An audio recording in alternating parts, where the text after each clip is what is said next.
염라대왕이 내린 기묘한 명령. 살아있으면서 저승에서 벼슬을 받은 조선 관리가 있었다고. 낮에는 현실 세계에서 업무를 보고 밤에는 지옥에서 망자들을 심판하는 이중생활. 해동잡록에 기록된 실제 인물의 놀라운 이야기. 과연 그는 어떻게 이런 기이한 운명을 맞게 되었을까요? 생과 사의 경계를 넘나든 한 관리의 특별한 인생 이야기를 들려드립니다. 산 사람이 저승 공무원이 되었다는 믿기 힘든 이야기. 여러분, 살아있는 사람이 저승에서 벼슬을 받을 수 있다고 믿으십니까? 조선시대 해동잡록에는 정말 믿기 어려운 이야기가 하나 기록되어 있습니다. 바로 김판서라는 인물에 관한 이야기인데요. 이 사람은 낮에는 조선의 관리로 밤에는 지옥의 공무원으로 살았다고 합니다. 김판서는 조선 중기 한양에 살던 문관이었습니다. 원래 평범한 관리였던 그가 어떻게 이런 기이한 운명을 맞게 되었는지 그 시작은 아주 갑작스럽고 충격적이었습니다. 당시 한양 도성에서는 이상한 소문이 돌고 있었습니다. 김판서가 밤마다 어디론가 사라진다는 것이었죠. 하인들이 말하기를 밤이 되면 김판서는 마치 다른 사람이 된 것처럼 행동한다고 했습니다. 평소와는 전혀 다른 권위 있는 모습으로 집을 나서는데 아침이 되어서야 돌아온다는 것이었죠. 처음에는 사람들이 그저 밤에 다른 볼일이 있는 것이라고 생각했습니다. 하지만 이상한 점들이 하나둘 드러나기 시작했습니다. 김판서는 사람들이 죽을 날짜를 정확히 맞추기 시작한 것입니다. 어느 날 김판서는 동료 관리에게 이렇게 말했습니다.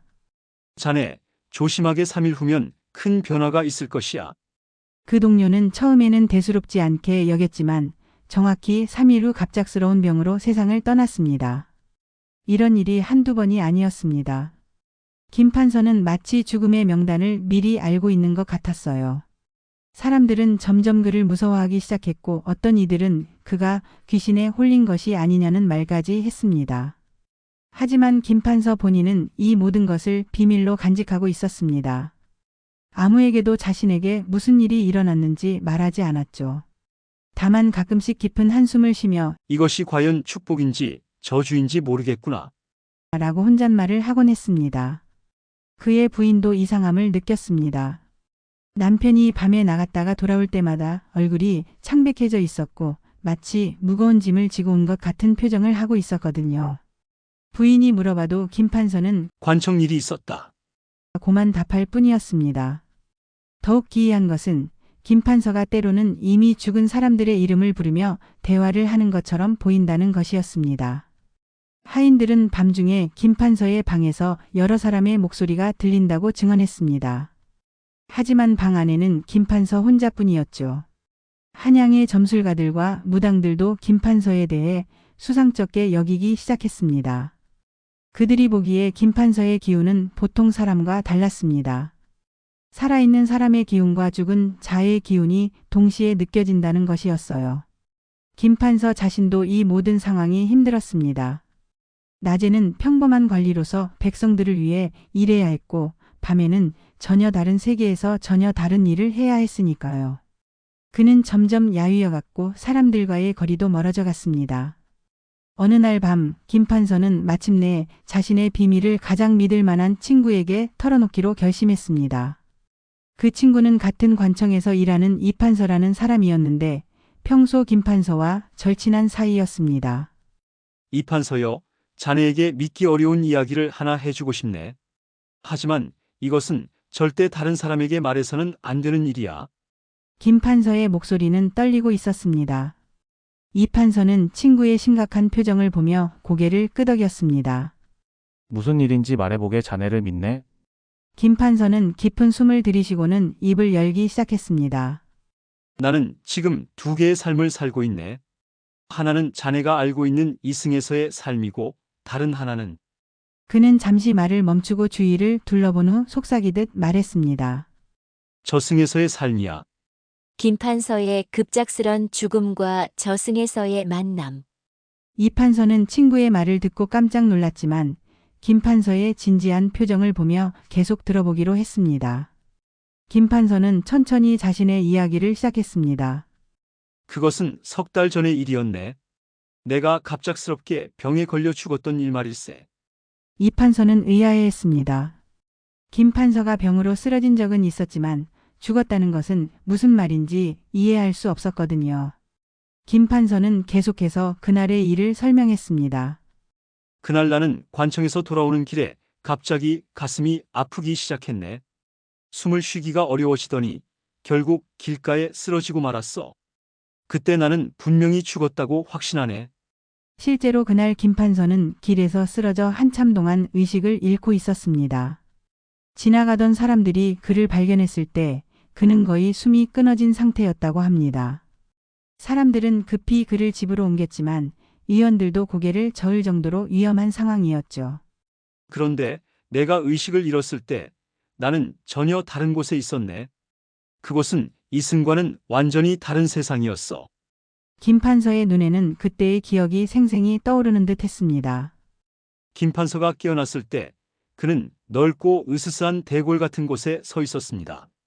주위에는 검은 옷을 입은 관리들이 서 있었고 저 멀리에는 위험 있는 보좌가 놓여 있었죠. 그 보좌에는 무시무시한 모습의 왕이 앉아 있었는데 바로 염라대왕이었습니다. 내가 바로 그 김판서냐? 김 판서는 무서움에 떨며 땅에 엎드려 절했습니다. 소인이 바로 김 판서입니다. 대왕님, 그런데 염라대왕의 다음 말이 뜻밖이었습니다. 일어서거라. 너를 벌하려고 부른 것이 아니다. 오히려 내게 중요한 임무를 맡기려고 한다. 김 판서는 고개를 들고 염라대왕을 바라보았습니다. 염라대왕은 계속 말했습니다. 내가 살아온 인생을 살펴보니 청렴하고 백성을 사랑하는 마음이 깊구나. 또한 공정하고 정의로운 판단력도 뛰어나다. 그런 너에게 특별한 제안을 하고자 한다. 이승에서의 내 목숨은 아직 다하지 않았다. 하지만 저승에서도 너의 능력이 필요하다. 내가 원한다면 이승과 저승을 오가며 두세 개의 일을 모두 맡아볼 수 있게 해주겠다. 김 판서는 깜짝 놀랐습니다. 그것이 무슨 뜻입니까? 대왕님? 낮에는 이승에서 평소처럼 관리 일을 하고 밤에는 저승으로 와서 망자들의 심판을 도우는 것이다. 물론 이것은 매우 특별한 일이므로 절대 다른 이들에게 알려서는 안 된다. 염라대왕은 김판서에게 저승에서의 직책도 알려주었습니다. 너는 저승의 판관이 되어 이승에서 죽어온 영혼들의 선악을 판단하는 일을 맡게 될 것이다. 내가 이승에서 쌓은 경험과 지혜가 큰 도움이 될 것이다. 김 판서는 잠시 고민했습니다. 이것은 정말 상상도 못한 일이었거든요. 하지만 염라대왕의 제안을 거절할 용기는 없었습니다. 대왕님의 뜻을 받들겠습니다. 김 판서가 깊게 절하며 답했습니다. 그 순간 김 판서의 몸에서 이상한 변화가 일어났습니다. 그의 몸이 두 개로 나뉘는 것 같은 느낌이 들었죠. 하나는 이승으로 돌아갈 몸이고 하나는 저승에서 사용할 몸이었습니다. 이제 너는 매일 밤 자시밤 11시- 새벽 1시에 저승으로 와서 업무를 보고 새벽이 되면 이승으로 돌아가거라. 하지만 기억하라. 이 일은 절대 비밀이어야 한다. 염라대왕이 손을 들자 김 판서는 갑자기 어지러움을 느꼈습니다. 그리고 다음 순간 그는 자신의 집 침실에서 눈을 뜨고 있었습니다. 부인과 하인들이 그 주위에서 울고 있었죠. 여보, 정말 다행이에요. 의원님이 이미 포기했다고 했는데. 부인이 눈물을 흘리며 말했습니다. 하지만 김 판서는 이제 자신이 완전히 다른 존재가 되었다는 것을 알고 있었습니다. 그날 밤부터 그의 특별한 이중 생활이 시작되었던 것입니다. 그래서 나는 매일 밤 저승으로 가서 죽은 자들을 심판하는 일을 하고 있네. 김 판서가 이 판서에게 말했습니다. 그곳에서 나는 이승에서 죽어올 사람들의 명단을 미리 보게 되는 것이야. 염라대왕으로부터 받은 특별한 벼슬과 부활. 김 판서는 이 판서에게 자신이 저승에서 받은 임무에 대해 더 자세히 설명하기 시작했습니다. 그의 목소리에는 무거운 책임감이 담겨 있었습니다. 자네도 알다시피 저승에는 엄격한 위계 질서가 있네. 염라대왕님을 모시는 여러 판관들과 관리들이 있고 나는 그 중에서도 이승저승 겸직 판관이라는 특별한 직책을 받았어. 이것은 저승 역사상 매우 드문 일이었습니다. 보통은 죽은 자만이 저승의 관리가 될 수 있는데 살아있는 사람이 저승의 벼슬을 받는다는 것은 전례가 거의 없었거든요. 염라대왕은 김판서에게 특별한 인장과 관복을 내려주었습니다. 이 인장은 너의 권한을 증명하는 것이다. 이승에서는 보통 사람들에게 보이지 않지만 저승에서는 내 신분을 나타내는 중요한 표시가 된다. 그 인장에는 이승저승경관이라는 글자가 새겨져 있었습니다. 김판서는 이 인장을 항상 몸에 지니고 다녀야 했습니다.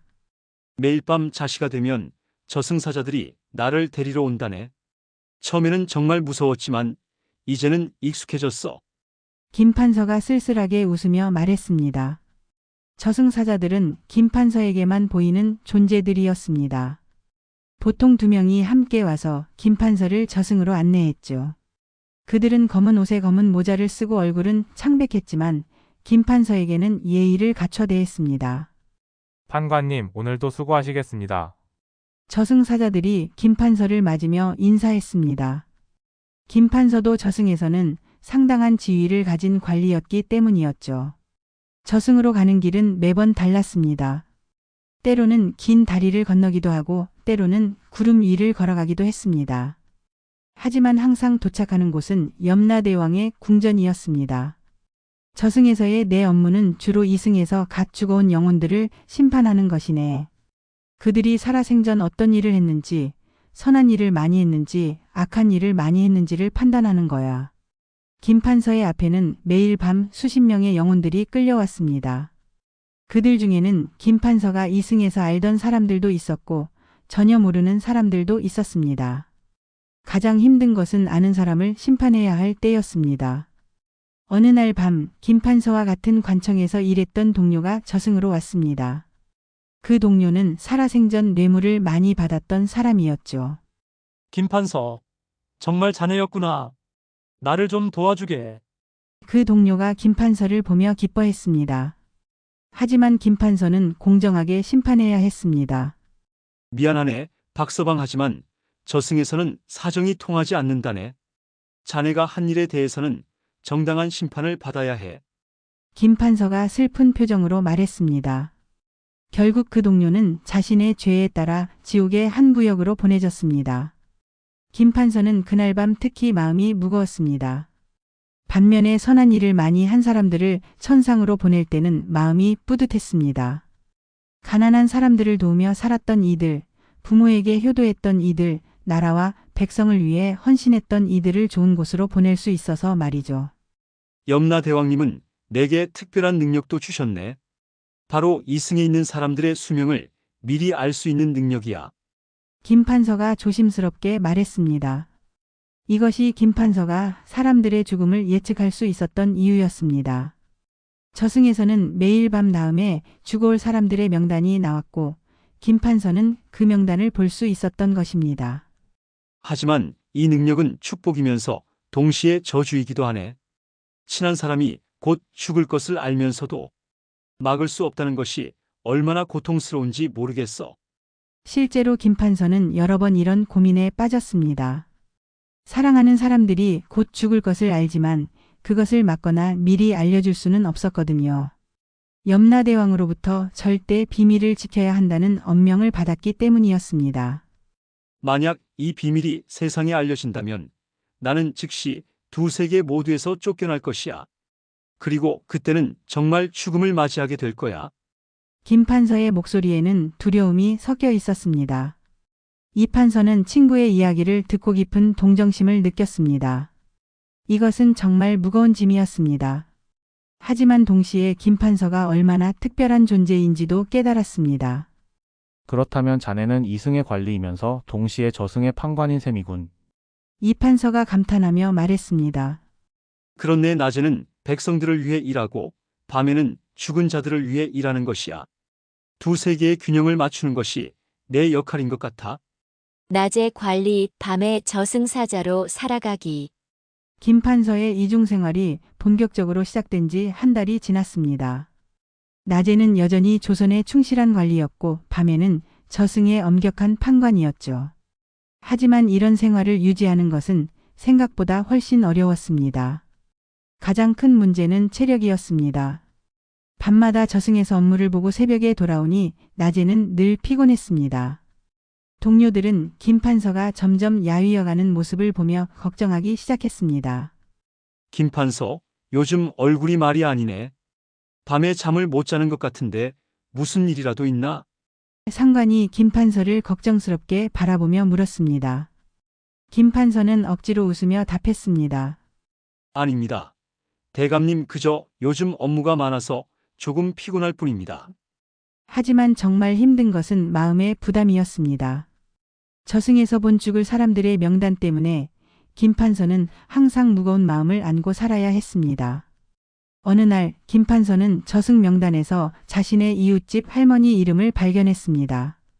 그 할머니는 평생 가난했지만 늘 어려운 사람들을 도우며 살았던 착한 분이었죠. 명단에 따르면 3일 후에 돌아가실 예정이었습니다. 김판서는 그 할머니를 보러 갔습니다. 할머니는 평소와 다름없이 건강해 보였어요. 마당에서 빨래를 널고 계셨죠. 할머니, 안녕하세요. 오늘 몸은 어떠세요? 김판서가 조심스럽게 물었습니다. 아이고, 김판서님. 이 늙은이가 뭐 별일 있겠어요? 아직 팔팔하답니다. 할머니가 밝게 웃으며 답했습니다. 김판서는 마음이 찢어지는 것 같았습니다. 할머니가 곧 돌아가신다는 것을 알면서도 아무것도 해줄 수 없다니요. 그는 할머니에게 몰래 쌀 한 포대를 두고 왔습니다. 정확히 3일 후 할머니는 잠든 사이에 조용히 세상을 떠나셨습니다. 김판서는 그날 밤 저승에서 할머니를 다시 만났습니다. 어머, 김판서님. 여기서 뵙네요. 할머니가 반가워하며 말했습니다. 저승에서 할머니는 더욱 밝고 편안해 보였어요. 김판서는 할머니의 심판을 맡았습니다. 할머니의 선행들이 기록된 장부는 정말 두꺼웠습니다. 가난한 이웃을 도운 일, 길 잃은 아이를 집까지 데려다 준 일, 아픈 사람을 돌봐준 일들이 빼곡히 적혀 있었죠. 할머니께서는 극락으로 가시게 됩니다. 김판서가 엄숙하게 선고했습니다. 할머니는 고마워하며 좋은 곳으로 떠나갔습니다. 그런 반면에 힘든 심판도 있었습니다. 어느 날 밤 김판서 앞에 한 젊은 남자가 끌려왔습니다. 그는 살아생전 도둑질과 사기를 일삼았던 사람이었어요. 판관님, 저에게 기회를 한 번만 더 주세요. 저도 가족이 있습니다. 그 남자가 울며 애원했습니다. 하지만 저승의 법은 엄격했습니다. 김판서는 마음이 아팠지만 공정하게 심판해야 했습니다. 내가 한 일들을 보면 많은 사람들에게 피해를 주었구나. 하지만 내가 마지막에 어머니를 돌본 것은 인정한다. 그 점을 고려하여 형량을 줄여주겠다. 김판서는 최대한 공정하면서도 인간적인 판결을 내리려고 노력했습니다. 이것이 염라대왕이 그에게 이 임무를 맡긴 이유였을 것입니다. 하지만 이런 일들이 계속되면서 김판서는 점점 지쳐갔습니다. 이승에서는 백성들의 어려움을 해결해야 했고 저승에서는 죽은 자들의 운명을 결정해야 했으니까요. 어느 날 밤 염라대왕이 김판서를 불렀습니다. 김판서야, 내가 맡은 일이 쉽지 않다는 것을 안다. 하지만 내가 하는 일은 두세 개의 균형을 맞추는 중요한 일이다. 대왕님, 소인이 이 일을 계속할 수 있을지 모르겠습니다. 너무 힘이 듭니다. 김판서가 솔직하게 말했습니다. 염라대왕은 이해한다는 듯이 고개를 끄덕였습니다. 그래, 이 일이 쉬울 리 없다. 하지만 내가 있어야 할 곳은 바로 그 경계선 위다. 살아있는 자와 죽은 자, 두세 개를 모두 이해할 수 있는 존재는 너뿐이야. 지인의 죽음을 미리 알게 된 고통스러운 선택. 김판서의 이중생활이 시작된 지 반년이 지났을 무렵 그에게 가장 큰 시험이 찾아왔습니다. 어느 날 밤 저승에서 받은 명단에 그가 가장 아끼는 제자의 이름이 적혀 있었던 것입니다. 그 제자는 이름이 박윤서였는데 20살의 젊고 총명한 청년이었습니다. 김판서는 그를 아들처럼 여기며 관리가 되는 길을 가르쳐주고 있었죠. 박윤서도 김판서를 아버지처럼 따르며 존경했습니다. 명단에 따르면 박윤서는 일주일 후에 갑작스런 병으로 세상을 떠날 예정이었습니다. 김판서는 그 사실을 알고 며칠 동안 잠을 이루지 못했습니다. 스승님, 요즘 안색이 좋지 않으신 것 같은데 괜찮으신가요? 박윤서가 걱정스럽게 물었습니다. 김 판서는 제자의 맑은 눈을 바라보며 가슴이 찢어지는 것 같았습니다. 저 청년이 일주일 후에 죽는다는 것을 어떻게 받아들일 수 있을까요? 아니다. 윤서야, 그저 업무가 좀 많을 뿐이다. 김 판서가 억지로 웃으며 답했습니다. 그날 밤 김 판서는 염라대왕 앞에 나아가 간청했습니다. 대왕님, 제발 박윤서의 명을 연장해 주십시오. 그는 아직 젊고 앞으로 나라와 백성을 위해 큰 일을 할 수 있습니다. 하지만 염라대왕의 대답은 단호했습니다. 김 판서야, 생사의 운명은 이미 정해진 것이다. 설령 내가 나의 신복이라 할지라도 이것만은 바꿀 수 없다. 그렇다면 제가 미리 알려줄 수는 없습니까?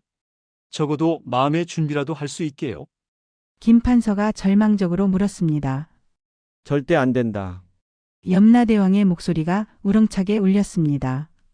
만약 내가 이 비밀을 누설한다면 너는 즉시 두세계에서 추방당할 것이다. 그리고 그때는 정말로 죽음을 맞게 될 것이야. 김 판서는 절망에 빠졌습니다. 가장 소중한 제자를 구할 수 없다니요. 그는 이승으로 돌아와서도 계속 고민했습니다. 며칠 후 박윤서가 김 판서를 찾아왔습니다. 스승님, 제가 요즘 이상한 꿈을 꾸고 있습니다. 검은 옷을 입은 사람들이 저를 데려가려고 하는 꿈이요. 김 판서는 깜짝 놀랐습니다. 죽음이 가까워지면 때로는 그런 징조들이 나타난다고 했습니다. 윤서야, 혹시 몸에 이상한 곳은 없느냐?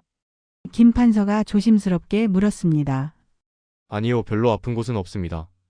다만 가끔 가슴이 답답할 때가 있긴 하지만요. 김 판서는 마음이 더욱 무거워졌습니다. 명단에 적힌 죽음의 원인이 급성 심장병이었는데 벌써 그 징조가 나타나고 있었던 것입니다. 김 판서는 고민 끝에 한 가지 방법을 생각해냈습니다. 직접적으로 말할 수는 없지만 간접적으로나마 도움을 줄 수 있을 것 같았어요. 윤서야, 내게 좋은 의원을 하나 소개해 주겠다. 요즘 너무 무리를 하는 것 같으니 한번 진맥을 받아보거라. 김 판서는 한양에서 가장 유명한 의원에게 박윤서를 데려갔습니다. 하지만 의원은 별다른 이상을 찾지 못했습니다. 큰 병은 없어 보입니다. 다만 조금 과로한 것 같으니 며칠 쉬시면 될 것 같은데요. 김 판서는 박윤서에게 며칠 동안 집에서 쉬라고 했습니다. 혹시나 해서 좋은 약재도 구해다 주었죠. 하지만 운명을 바꿀 수는 없었습니다. 일주일째 되는 날 밤, 김 판서는 잠을 이루지 못하고 있었습니다. 바로 그때 급하게 달려온 하인이 문을 두드렸습니다. 나리, 큰일 났습니다. 박윤서님이 갑자기 쓰러지셨습니다. 김 판서는 급히 박윤서의 집으로 달려갔습니다. 박윤서는 이미 숨을 거둔 상태였습니다. 의원이 말하기를 갑작스런 심장마비였다고 했습니다. 김 판서는 제자의 시신 앞에서 오랫동안 울었습니다. 미리 알고 있었지만 막을 수 없었던 자신이 원망스러웠습니다. 그날 밤 저승에서 김 판서는 박윤서를 다시 만났습니다. 박윤서는 생전의 모습 그대로였지만 이제는 죽은 자가 되어 있었습니다. 스승님, 여기서 뵙네요. 박윤서가 반가워했습니다. 하지만 곧 의아해했죠. 그런데 스승님은 어떻게 여기에 계신가요? 김 판서는 박윤서에게 모든 것을 설명할 수 없었습니다. 다만 공정하게 심판을 내려야 했죠. 비밀이 밝혀지고 맞이한 마지막 순간. 김 판서의 이중생활이 시작된 지 3년이 지났습니다. 그동안 그는 수없이 많은 영혼들을 심판했고 많은 사람들의 죽음을 예견했습니다. 하지만 그 비밀을 지키는 것은 점점 더 어려워졌습니다. 어느 날 김 판서의 아내가 이상한 것을 발견했습니다. 남편의 옷에서 저승에서만 나는 특별한 냄새가 난다는 것이었죠. 그것은 향이라고 하기에는 너무 차갑고 꽃냄새라고 하기에는 너무 어두운 냄새였습니다. 여보, 당신 요즘 어디서 이상한 냄새를 묻혀오시는 거예요? 아내가 의심스럽게 물었습니다. 김 판서는 당황했지만 침착하게 답했습니다. 무슨 소리야? 관청에서 쓰는 향이겠지.